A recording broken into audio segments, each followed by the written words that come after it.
The Apple iPhone 16 Pro Max is bigger and more powerful than ever. It has a beautiful screen, an excellent camera array, and new camera controls that could change how you approach iPhone photography. Power and battery life both get a boost to make this the big screen smartphone of your dreams. Apple Intelligence offers some useful and intriguing features, but it's not yet the thing that will or should drive upgrades. Still, if you have been holding on to an iPhone 12 or 13 Pro Max, this is probably the moment for a big screen upgrade.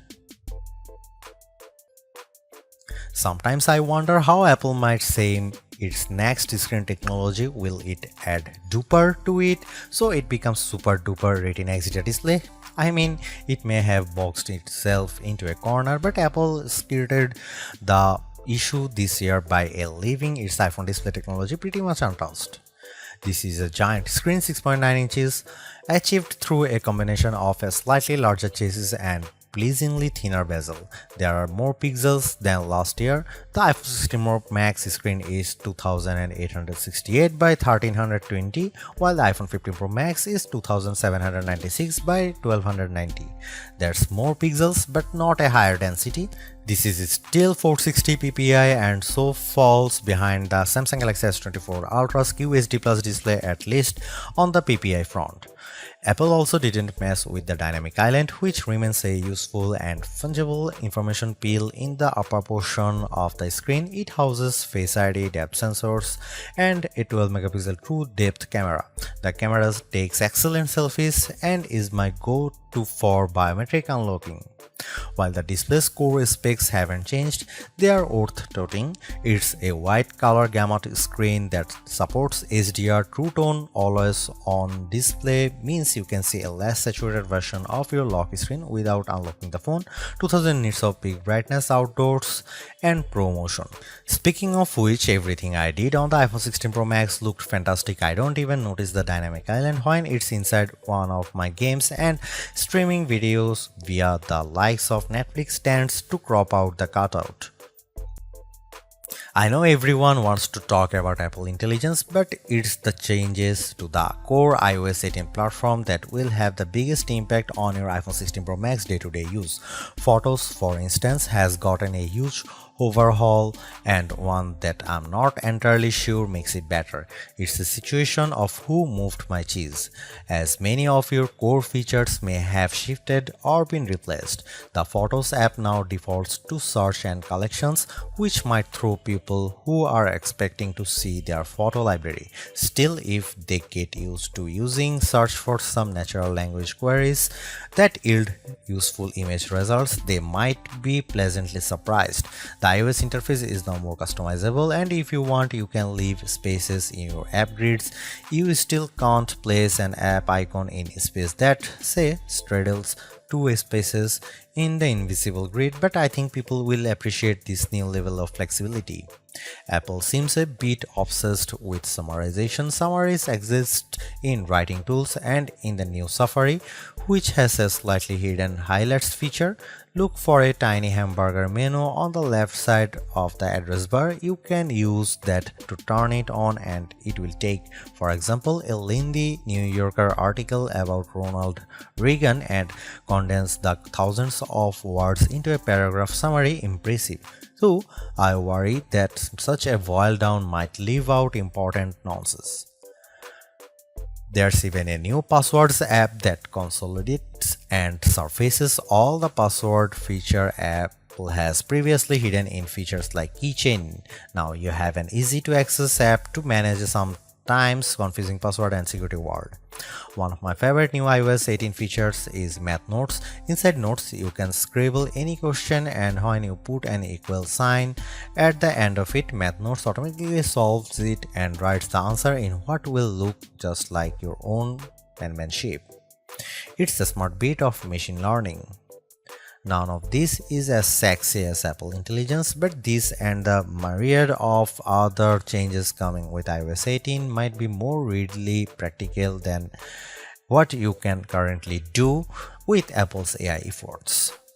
Apple's 13-year-old digital assistant has burst out of its floating bubble, and now when you summon it, takes over the whole screen. I switched between calling Siri by name and using a long press on the power button to call it, and each time the entire screen was encased in a beautiful multicolor glow.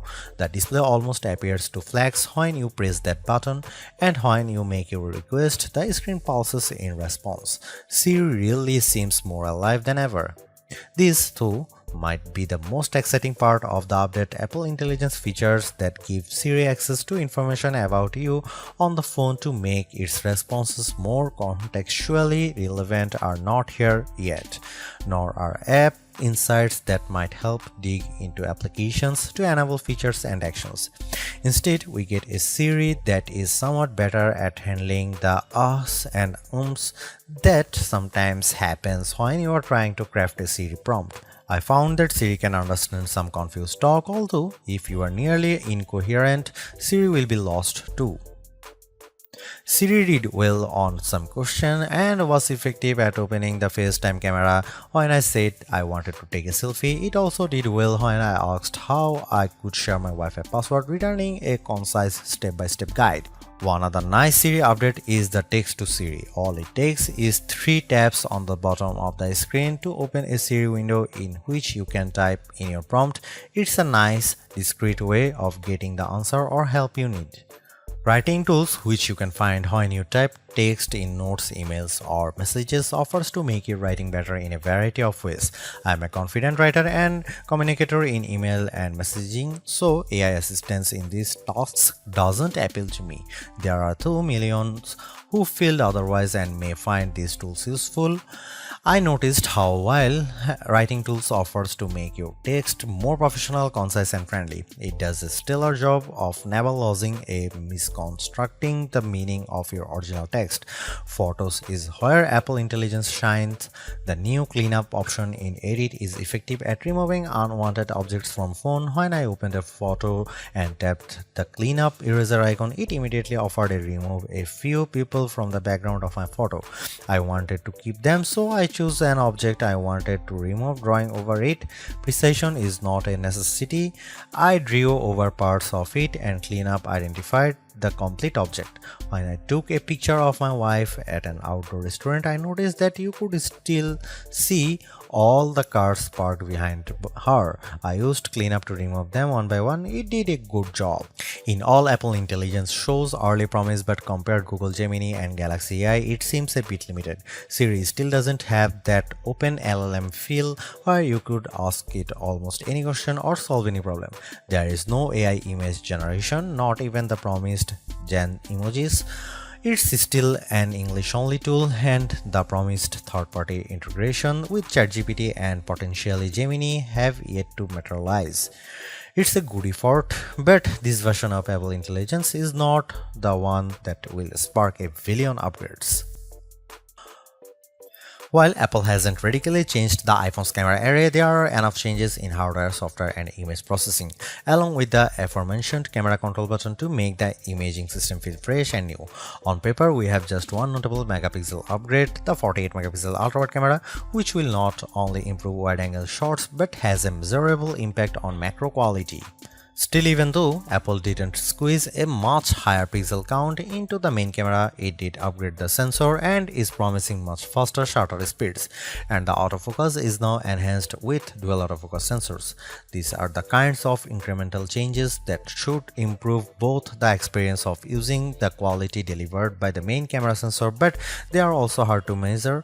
More on that in a bit. The 12 megapixel 5x optical zoom is essentially unchanged from last year's iPhone 15 Pro Max. The biggest news here is found not on this phone but on its little brother, the iPhone 16 Pro, which also gets the Tetra Prism lens. Last year's Pro model was stuck with a just 3x optical zoom camera. Similarly unchanged is the 12 megapixel FaceTime camera on the front. Here are some camera samples of iPhone 16 Pro Max.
The iPhone 16 Pro Max have everything we have come to expect in a year-over-year upgrade even without Apple Intelligence.